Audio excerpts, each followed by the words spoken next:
सभी को सादर नमस्ते। मेरे आदरणीय सभी महानुभाव, आर्य मातृशक्ति, सम्मानित साथियों एवं बच्चों, आज मैं आपके सामने यजुर्वेद के द्वितीय भाग के 34वें अध्याय से आपको जो यजुर्वेद के मंत्र है उनका सार प्रस्तुत कर रहा हूँ। जैसे इंद्रियां ज्योति है, परंतु उनका भी प्रकाशक मन ही है। मन के बिना ये सब असक्त है। मन श्रद्धा में प्रतिष्ठित है, श्रद्धा से रहित मन भटका हुआ है। सात्विक अन्न से मन भी सात्विक होता है। शरीर का नाम ही अन्नमय कोश है। जब तक यह अन्नमय कोश अन्न को खाता है तब तक शरीर स्वस्थ रहता है, परंतु जिस दिन इस अन्न को मन खाने लगा उसी दिन स्वाद में पड़कर यह अन्न हमें ही खा जाता है। जिस घर में पति पत्नी में अनुमति है वह घर स्वर्ग बन जाता है। यज्ञ का पूर्ण अर्थ यह है कि हम बड़ों का आदर करें, प्रेम से मिलकर चलने वाले बने, साथ ही कुछ न कुछ देने वाले बने, मतलब दानी। इस दान को ही जब हमें इन वायु आदि देवों के लिए करना होता है तब हम इन देवों के मुख रूप अग्नि में हव्य पदार्थों को डालते हैं। यही अग्निहोत्र कहलाता है। माताएं सरस्वती हो, बच्चों की सर्वांगीण उन्नति की साधिका हो।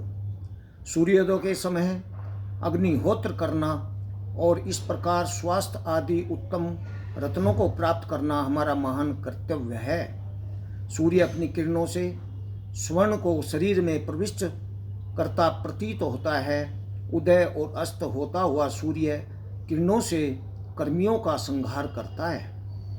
स्वास्थ्य ही सर्वोत्तम धन है और उसे प्राप्त कराने में यह सूर्य सर्व महान सहायक है।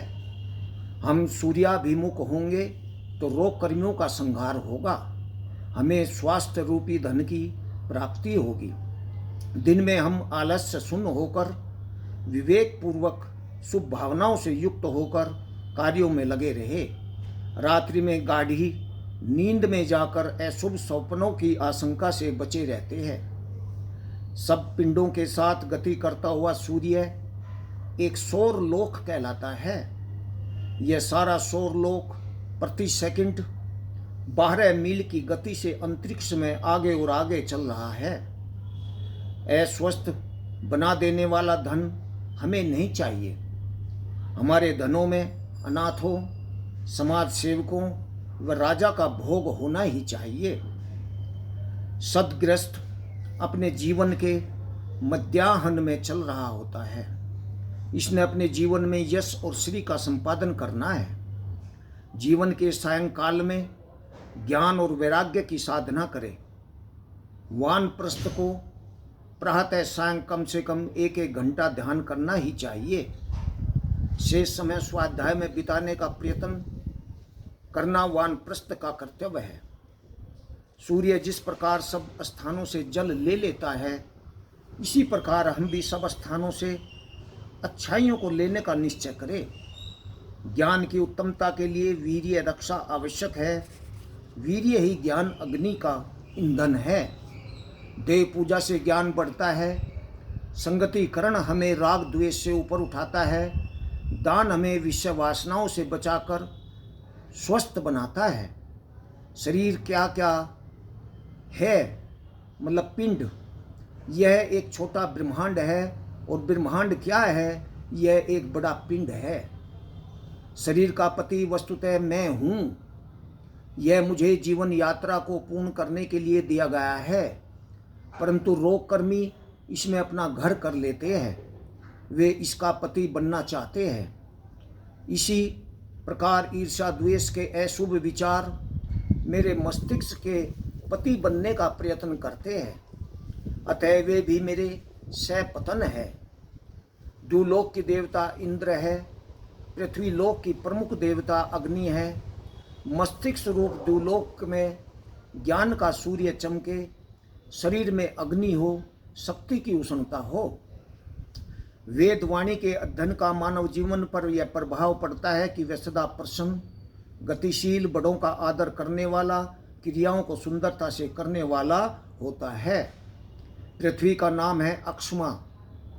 ये अक्षमा पड़ गया है वह सब सहती है। अक्षमाशील पुरुष समुद्र के समान गंभीर होता है। उत्तम जीवन वह है जो सरलता, गतिशीलता, शक्तिवर्धन वाला है। अग्नि के समान मलों का दाहक, सूर्य के समान तेजस्वी, पृथ्वी के समान अक्षमाशील व समुद्र के समान गंभीर है। सत्य का मार्गी और विद्वानों से ज्ञानवाणियों को सुनने में व्यतीत होना चाहिए। प्रभु भावना को जागृत करने के 3 साधन है: प्राण साधना, कम बोलना और दानशील बनना। 35वां अध्याय। घरों में वायु का प्रवेश होना चाहिए। इस वायु में अम्ल जन की मात्रा अधिक होने से यह घर स्वास्थ्यप्रद बना रहता है। जो गौ खुले में सूर्य किरणों के संपर्क में दिन भर रहती है, इन गौओं का दूध घर के लोगों को स्वास्थ्य देने वाला होगा। इस दूध में प्रण तत्व अधिक होता है। बुद्धि की सात्विकता के लिए भोजन का सात्विक होना आवश्यक है। मनुष्य को यह भी भ्रम न होना चाहिए कि संतान उसी के तो है। प्रभु स्पष्ट कह रही है कि ये सब आने वाले व्यक्ति प्रभु के पुत्र है। मनुष्य तो उन्हें जन्म देने का माध्यम मात्र है। यदि कोई व्यक्ति ऐसा है कि जो सारे समाज से सदा वैर विरोध करता है रहता है, समझाने से भी समझता नहीं है, तो फिर वह अवांछनीय हो जाता है। प्रभु की प्रेरणा इस रूप में है कि मर्यादा में चलो, पुरुषार्थ से कमाओ, 100 वर्ष अवश्य जीना है, तुम्हारी प्रत्येक क्रिया पालन व पूर्ण वाली हो।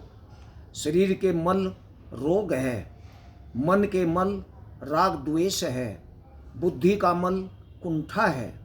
36वां अध्याय। मैं अपनी वाणी को शुभ ज्ञान से मंडित करता हूँ। अपना अध्ययन करना, न कि औरों के मीन मेख निकालते रहना। हमें तो अपने ही दोष देखने हैं। वेद का यही तो सौंदर्य है कि दोष अपने दूर करो, कल्याण सबका चाहो। दोष भी किसका? आँख का, हृदय का व मन का। यहाँ शरीर के व्याधि रोग रूप दोष का उल्लेख नहीं है। पूर्ण सत्य प्रभु ही है। जीव के व्यवहार में कुछ न कुछ असत्य आ ही जाता है। श्रेष्ठ वह है जो न दबता है न दबाता है, न कुशामद करता है न करवाता है, कभी बदले की भावना से आंदोलित नहीं होता। शन्नो देवी, जल सब रोगों के औषध है। मतलब जलों में सब औषध है। जलों का नाम ही भेषजम है। ये वीर है, वारी है, रोगों को दूर करते हैं। मकानों के कमरों का खुला होना भी आवश्यक है। छोटे छोटे कमरे हमारे स्वास्थ्य को ही खराब ही नहीं करते, ये हमारे दिलों को भी छोटा बनाते हैं। दूसरा, तंग स्थानों में सूर्य किरणों का प्रवेश न होने से बीमारियों का प्रवेश हो जाता है। बड़े बड़े नगर वेद को प्रिय नहीं है। खुलापन ग्राम सभ्यता में अधिक संभव है। जल आँखों की शक्ति को बढ़ाते हैं। शुद्ध जल से परिपूर्ण बाल्टी में आधे सिर को डालकर आँखों को उसमें खोलने से दृष्टि शक्ति की निश्चय से वृद्धि होती है। जल निरोगता, बल व प्राण शक्ति, रमणीयता व वाक शक्ति तथा दृष्टि शक्ति को प्राप्त कराते हैं। बच्चा जिस प्रकार मातृ स्तन से दूध का धीमे धीमे पान करता है, इसी प्रकार हमें धीमे धीमे जल का रस लेना है। और इस मंत्र में जल के रस के सेवन का विधान है। शांति पाठ का मंत्र सब यज्ञ कर्मों की कार्यों की समाप्ति पर किया जाता है। आपह मतलब जल, शांति दे, विश्व देवाह प्रकृति के सभी देव मुझे शांति देने वाले हो।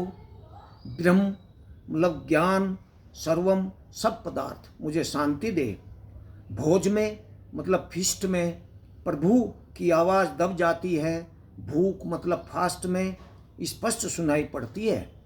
सुख संपत्ति में गॉड इज नो वेयर लगता है, जबकि विपत्ति में गॉड इज नव हियर हो जाता है। भोजन सदा प्रसन्नता पूर्वक खाना चाहिए। भोजन सामने आए तो देखकर हर्षित और प्रसन्न होना चाहिए। धन्यवाद।